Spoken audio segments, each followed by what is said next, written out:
Hello everyone, good afternoon সকলকে। আজকে একটু ঘর গোছাতে গোছাতে একটা পুরোনো আমি ডায়েরি পেয়েছি। ঠিক ডায়েরি নয়, এটা একটা দিস্তা খাতা। তো এটা আমার অনেক ছোটোবেলাকার এক স্মৃতি। আজ হঠাৎ কেন মনে পড়লো, আমি খাতাটা আজকে খুঁজছিলাম আর তার সাথে ঘরটাও গোছাচ্ছিলাম। তো দেখো খাতাটা পেয়ে গেছি, তাই তোমাদের সাথে শেয়ার করার জন্য চলে এসেছি। এখানে দেখো, এটা অনেকটাই পুরোনো খাতা, দেখলে বুঝতে পারবে। এখানে একটা দাগ পড়ে গেছে, এখানে পুড়ে গেছে, আর ওপরের এখানে এগুলো সিরিক অ্যাসিড দিয়ে এগুলোকে ভেঙে ভেঙে আমি লাগিয়েছিলাম। আর আমি অন্যার যেহেতু কাজ করতাম, কিছু চুমকি বেঁচে গেছিলো, সেই চুমকিগুলো দিয়ে আমি আঠা দিয়ে আটকে দিয়েছি। আর এদিকে হচ্ছে 3-4 রকমের কালারের উল দিয়ে একটা পম্পম বানিয়েছিলাম। আর এটা হচ্ছে নাইটের একটা টুকরো কাপড় ছিল, সেটার সাথে বেঁধে আমি এর সাথে লাগিয়েছি। তো চলো তোমাদেরকে আজকে খুলে দেখাই। ডায়েরিটা অনেকটাই পুরনো, তো চলো তোমাদের সাথে শেয়ার করি। এখানেই লেখা রয়েছে মাই ডায়েরি। আর এখানটা দেখো একটু পুড়ে গেছে, মানে ইঁদুরে কেটে ফেলেছে। দেখো, এটা কিন্তু পুরোটাই মানে আমার মাইন্ড থেকে বেরোনো। আমি কিন্তু কোনো কপিরাইট মেরে বা কারোর কোনো কপি দিয়ে আমি এটা করিনি। এটা আমার মনে যেটা এসেছিলো সেটাই আমি এটা লিখেছিলাম। ডায়েরির ফুল ফর্ম এখানে লেখা রয়েছে, dear I always remember you. আর এখানে দেওয়া রয়েছে, আমি মানে এটা কিন্তু আমার জিমেল আইডি নয়, এটা কিন্তু আমি মন থেকে দিয়েছিলাম। এখানে আছে শায়রি.com। আর এখানে রেড কালারের টুকরো কাপড়গুলোকে কেটে আমি এটাকে সাজিয়েছি। আর এখানে যে কেটেছিলাম এই কাটা অংশটাই আমি এখানে লাগিয়ে দিয়েছি। এখানে লেখা আছে love@express। এখানে ধরো শায়রির tips, Bengali shayari, just enjoy sad moment. আর আমি ভীষণ স্যাড কবিতা লিখতে ভালোবাসতাম, তাই আমার বেশিরভাগই সব কবিতা কিন্তু স্যাড দিয়ে। এগুলো পুরোটাই কিন্তু আমার নিজের লেখা, এটা অনেক আগের লেখা আমার এই লেখাগুলো। তোমাদের অন্য একটা ভিডিওতে আমি শেয়ার করব কী কী কবিতা লিখেছি। দেখো, তো পুরোটাই মানে আমাদের একটা ফ্রেন্ড গ্রুপ ছিল, যেই ফ্রেন্ড গ্রুপরা আমরা বসে বসে এরকম মিলিয়ে মিলিয়ে লিখতাম।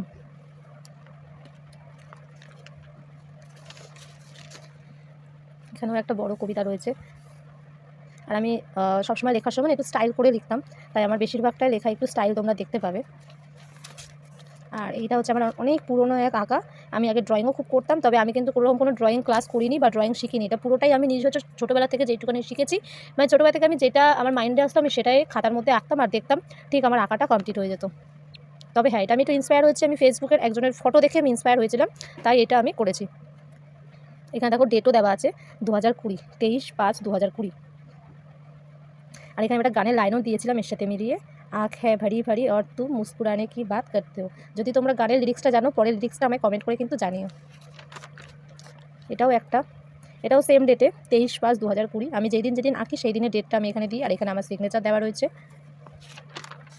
এটা কিন্তু আমার বেস্ট ফ্রেন্ডকে উদ্দেশ্য করে আমি করেছিলাম, ফর মাই বেস্টে উপরে লেখা রয়েছে। তো এই যে দেখো লেখা আছে তেরে জেসা ইয়ার কাহা। এটাও সেম ডেটেই আমি করেছিলাম। এটাও দেখো, এটাও বেশ ইউনিক টাইপের। আমি সব কিছুই সবসময় চেষ্টা করি এটা ইউনিক স্টাইলে করার। তো এটা হচ্ছে পরের দিন, অর্থাৎ 23 তারিখ ওটা করেছিলাম, এটা ছিল 24 তারিখের ড্রয়িং। আর এটাও আমার মানে এক লাভ রিলেশনশিপ যখন ছিল সেই মুহূর্তে এটা আঁকা হয়েছিল। এটাও সেম ডেটে, 24 তারিখে। এটাও দেখো বেশ ইউনিক টাইপের। আর এখানে না আমি চোখের এই শ্যাডোটা আমি কত কিছু দিয়ে যে করেছি বলার মতন না। ফার্স্ট আমি এটা পেন দিয়ে চেষ্টা করেছিলাম, পেন্সিল দিয়ে চেষ্টা করেছিলাম, বাট সেরকম শেড মানে আমার মনের মতো হচ্ছিল না। লাস্টে লিপ লাইনার দিয়ে আমি এটাকে করেছি। লিপ লাইনার দিয়ে, যে ব্রাউন কালারের লিপ লাইনার, সেটা দিয়ে আমি এই শেডটা নিয়েছি। আর পেছনের এইটা ব্ল্যাকটা, এটা আমি পেন আর পেন্সিল দিয়েই করেছিলাম। আর এটা আমার ইনকমপ্লিট এখনও রয়েছে, এটা আমি এখনও কমপ্লিট করতে পারিনি, যেহেতু আমি ডান্স করতে খুব ভালোবাসি। তো এটা ডান্সকে উদ্দেশ্য করে আঁকা হচ্ছিল, তবে এটা পুরোটা কমপ্লিট হয়নি। এটাও দেখো, এটা একটা সি বিচের মধ্যে একটা সানগ্লাস আর একটা মারমেডের পিকচার রয়েছে। এটাও কিন্তু ডেট, আমার সবকটা ড্রয়িংয়ের মধ্যে কিন্তু ডেটটা দেওয়া রয়েছে। এটা দেখো, এখানে হয়তো ডেটটা তোমরা দেখছো 18/8/20। অ্যাকচুয়ালি আমি ওখানে এই পেজের ড্রয়িংগুলো আমি মানে আলাদা আলাদা করেছিলাম, মানে এখানে হাফটা করে আমি রেখে দিয়েছিলাম, পরে ওটা কমপ্লিট করি বলে এই ডেট অনুযায়ী সেটাই দিয়েছিলাম। আর এগুলো যেহেতু আগে করে দিয়েছিলাম, তাই এগুলোর ডেট অনুযায়ী আমি লিখে দিয়েছি।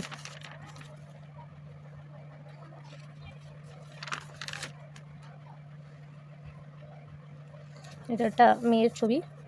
আর এটা তো দেখলেই তোমরা, একটা স্কেলিটনের ছবি দেওয়া আছে, এটাও তার একটা স্কেলিটনের ছবি।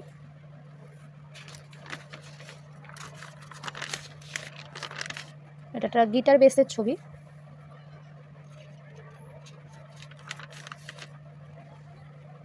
এটা হচ্ছে আমার সবকটা ড্রয়িংয়ের মধ্যে আমার ফেভারিট ছবিটা।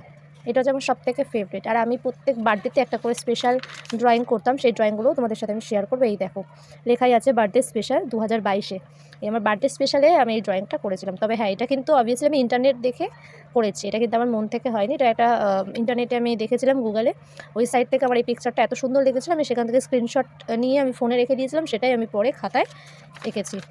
আর এখানে একটা কিউট র্যাবিট, এটা অবশ্য একজনের খাতার মধ্যে, মানে অনেক বাচ্চাদের খাতার উপরে ছোটো ছোটো পেজে মানে উপরে যে ড্রয়িংটা করা থাকে বা পাখি নেচারের ছবি থাকে, সেইখানে এটা ছিল, তো সেটাকেই আমি এখানে ক্যাপচার করেছি। এটাও দেখো আমার বার্থডের দিনে করা, 8/5/2022-এ।